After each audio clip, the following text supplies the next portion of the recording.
All right, today we're down here going to be painting some interior walls, and I'm going to give you kind of the steps in the process I go about painting interior walls. We're going to do the prep work. I'm going to be doing some masking, rolling of the walls, but before we do the rolling, we definitely want to look for imperfections, scrape imperfections, and fill any type of holes. Now we're doing these walls down here.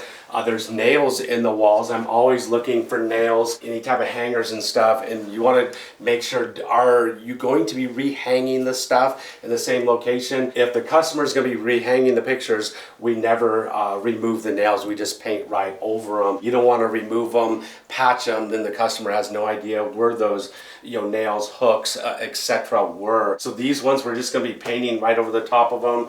There is no other holes or nothing that needs to be filled in this wall. Now we are going to be doing some scraping on these walls. One of the things you do want to do is have good lighting and scrape any texture imperfections, or what we would call boogers, on the wall, and that's just drips of paint. It could be big hard chunks of texture that somebody painted over previously. I just take and have a 5-in-1 tool. I use the scraping part of it to do any type of scraping. We are going to be painting in here. You definitely want to have drop cloths cover the room. This type of runner right here, I use a cover grip. These are non-slip drop cloths right here.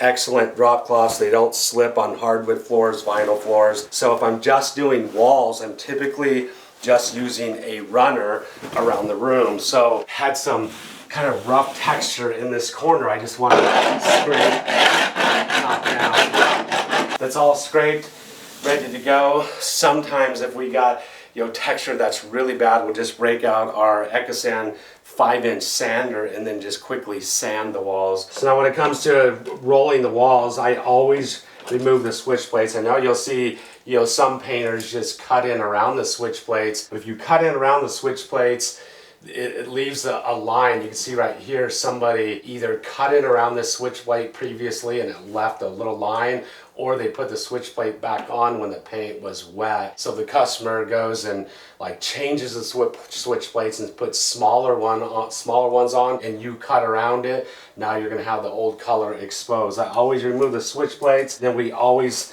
either mask them off or cover them. I use socket blockers. You're going to be a lot faster painting your walls if you have protection on there and you're not having to slow down and work around the outlet or the socket. You just peel the backing off. They just stick right on. They're reusable. You can use them. I've used them at least 5 to 7 times over and over. You can see they've got paint all over them. Now I'm going to begin masking. I'm going to be masking my baseboards off. I don't want any paint on my baseboards, any drips, splatters, etc. I'll be using 2 different tapes. I'm going to be using 1.5 inches to go on the top of the baseboards, and then I'm going to be using paper and blue tape that's going to be tacked onto the baseboards that will come out and cover the gap from the carpet to the drop cloth runner. Any painting, whether you do it yourself or a professional painter, a 3M hand masker is an absolute must tool. One of the things I'm going to be doing before I mask my baseboards, the tops, I'm taking a duster brush, dust off the tops. Any dust on the top of the baseboards to make it so your masking doesn't stick. So now I'm just going to tack paper to my baseboards, and all I'm doing is just tacking it to the face in 2 places. It's going to make it so no drips will get on the carpet where the drop cloth isn't covering it. Now I do want to do the tops of the baseboards so I get a nice crisp line there. So I'm going to be using 1.5 inch tape on the top of my baseboards, and I'm going to be using Frog Tape Orange when I'm doing that versus the blue. So Frog Tape Blue has the polymer on the outside of the tape so you don't get any paint or liquid bleeding underneath the tape. Frog Tape Orange does not have that polymer on the outside. It's what I use is my everyday production tape. It's tackier, it sticks really good. It has a 3-day release. The Frog Tape Blue has a lot longer release time. It has a 14-day clean release. I have a very, very narrow top of the lip on this baseboard right here, and it's really hard for tape to stick to that little top lip right there. So you want something that's very tacky. The orange is a lot tackier than the blue, so it's going to stick a lot better. And another thing is the walls, these walls I'm painting them is white, so it's going to be very close to the trim. So if anything actually bled underneath the tape, you're not going to see it because it's white on white. Now if I was doing a black wall on to white trim, it's very critical that you would use a tape like Frog Tape Blue or Frog Tape Green that has the polymer on the outside of the tape so it doesn't bleed underneath the tape. You could hand cut it in, but we definitely like, you know, masking to get perfectly straight lines. I'm going to expose, make sure that the old color stays showing. If I get my masking onto the old color, then I paint my wall and then pull my tape, you're going to see the old color. Once all my masking is done, I can begin painting my walls. Another thing is, I like using 1.5" tape when I mask onto my baseboards because you have more tape hanging out over the top of the baseboard, so if you get any splatter from your paint, the face of your baseboard, everything is protected versus using 1" tape. So I use 1.5" tape when I'm masking on the top of the baseboards. So I'm gonna get my roller loaded up. And one of the mistakes I see a lot of do-it-yourselfers, you know, do is they get their roller loaded up, they start rolling with it, and they try to stretch their paint out too far without loading up their roller. You wanna just load up your roller constantly, keep applying a lot of paint to the wall. One of the things that you wanna do also is have an extension pole. I always use either a 2 to 4 foot extension pole or a 4 to 8 foot extension pole. You're going to be a lot faster, more efficient using an extension pole. So we always say you want to work smarter, not harder. So I'm going to just start from right to left, work my way down this wall, rolling. The roller's not 100% loaded up yet. It's going to take just a little bit, so I'm just going to keep loading this thing up till it gets totally 100% loaded. Now I'm going to be doing 2 coats typically, most colors. It's really rare that you'll ever paint and only have to paint 1 coat. I'm not going to be doing my cut-ins until my first coat dries. I'll do my first coat, do my cut-ins, and then do my second coat. So just a little, you know, pro tip. Definitely, you can see I'm definitely going to be doing 2 coats. So I don't want to make my first coat too heavy, because I want it to dry really fast. God, I just noticed that. Freaking rollers.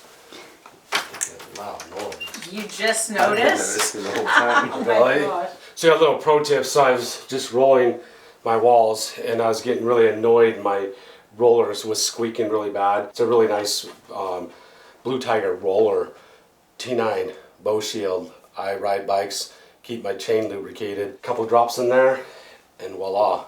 It's not squeaking anymore. So to give you kind of just some tips on how I go about rolling walls, there's, you know, multiple different ways you can roll walls. Now I typically load my roller, I put it right in the middle of the wall, and then I begin to distribute the paint from top to bottom. Then I just overlap 50%, move on out a little bit, even it out, then I lay it out from top to bottom. I usually just work 1 section at a time, 1 roller width at a time. I'll load it back up, do the same thing. I'm going to set it right in the middle, overlap 50%, begin to distribute it. Once it's distributed evenly, I will lay it out.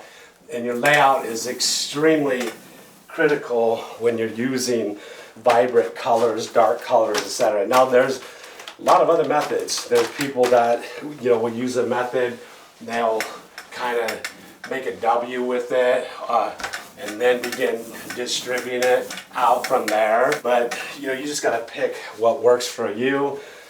The method I've been using, and I just teach my employees, is this method, just putting it in the middle, getting to distribute it. You want that paint distributed evenly, you know, from top to bottom. You don't want it heavy in the middle or heavy at the top. So however you decide to do it, you know, however you just decide to get the paint on the wall, get it on, distribute it out evenly, and then lay it out. Now, this is something like you'll see me twirl my roller when I'm taking it to and from my location. So this is a really good tip to keep you from dripping paint anywhere you don't want paint to be dripped. So I can fully load this thing up. If I just take and carry it from here to where I'm actually rolling, you could actually drip paint. But if I'm actually twirling this thing, just subconsciously twirling it, it's never gonna drip. As long as I'm moving this thing, I'm not gonna drip. I'm actually over brand new carpet, pretty convinced and confident that it's not gonna drip. So when I load my roller up, what I typically do, you'll see me kind of just rotate it in my hands until I get it to the location that I want it to be, and that will keep you from having any drips coming off your roller. If I load this thing up and now I pull it from here, you can see paint starting to drip. So if I pull it from here to my wall, I'm going to actually get drips. Now I can load this thing up and then begin twirling it before it exits my pan. So you can see I've got my socket blockers on here. I don't have to be so careful, don't have to worry about hitting my socket. I can hit the socket blocker, get paint all around there, get it painted really well. My outlet is protected. Working on did my first coat, got a nice thin coat on. It's getting pretty close to being dry. It's only been like 30 minutes. Dry enough where I can do my cut-ins now. Using a white, and whites never cover really well at all, and just in general. So I'm probably gonna have to touch up my cut-ins too, but I can do my cut-ins and then I'll begin rolling my second coat. So I'm using a Premier, this is a Brook, so DuPont Filaments combination Tynex Oreo handmade brush by Premier paintbrush and roller out of New York. This is the best brush you can use for interior painting and doing cut-ins. Now I'm working, I did my ceiling cut-ins. I typically do my ceiling cut-ins first, and then I'll go around, do around doors, windows. What you don't want to happen, especially if you're using vibrant colors, dark colors, you don't want your cut-ins to dry before you go roll your walls. So I'd be working like one wall at a time if I'm by myself, or at max 2 walls at a time. If you're working as a team, you can do all 4 walls. You can work a lot faster. Your cut-ins won't be too dry before you get to them, because you want to pull your tape while your cut-ins are wet. So I'm just going to work this short wall and this large wall. I don't do 2 coats on my cut-ins. I do touch-ups on my cut-ins after I'm done. My first coat was thin, so it dries fast.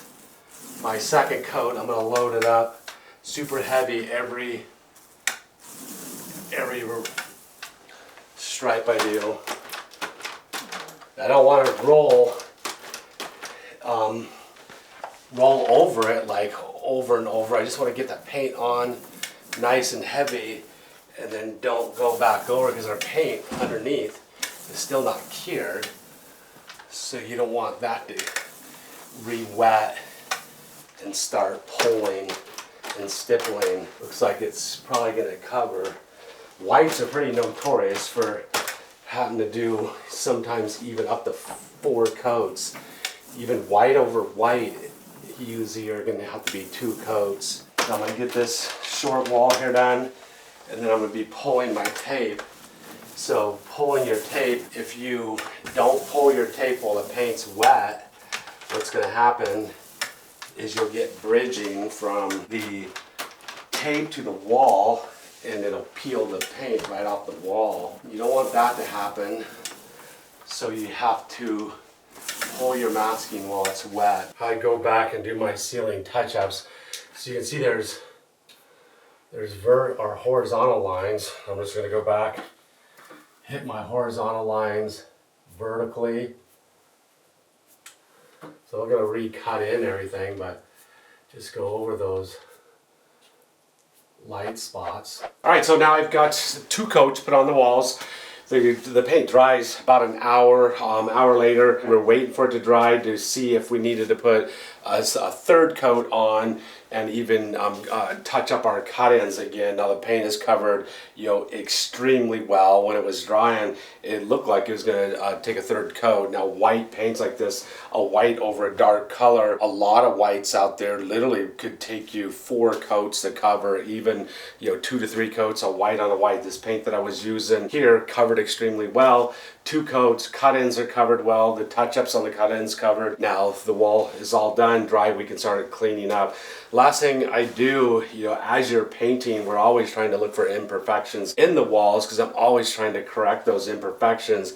You saw we pulled some nails, made a couple little patches down here, then we rolled our first coat. Whenever you're dealing with whites, things are going to start to show up that you never saw on the walls before, and especially as the lighting changes, you'll start to see some. We had a couple little holes that showed up that we patched. A couple things I noticed a little another little kind of peak right there, another what we'd call booger that showed up, and another kind of a big piece of texture showed up right here. Those are simple, easy touch-ups to do, with this color. If you're I can scrape it, touch it up with the paint, and then that's just another thing that kind of just stands out to me. I'm always trying to look and make those type of corrections. If this was your final coat and you were painting, say a vibrant red or a yellow or a green or something dark, if that was in the middle of the wall and you try to touch it up, it would show up. So you want to make sure if you're doing something final like that it's not going to show up. On a wall like this, down low, this color, I can scrape that, I can do that little small touch up and you're never going to see it. But just stuff like that, bugs me. I like to make those corrections.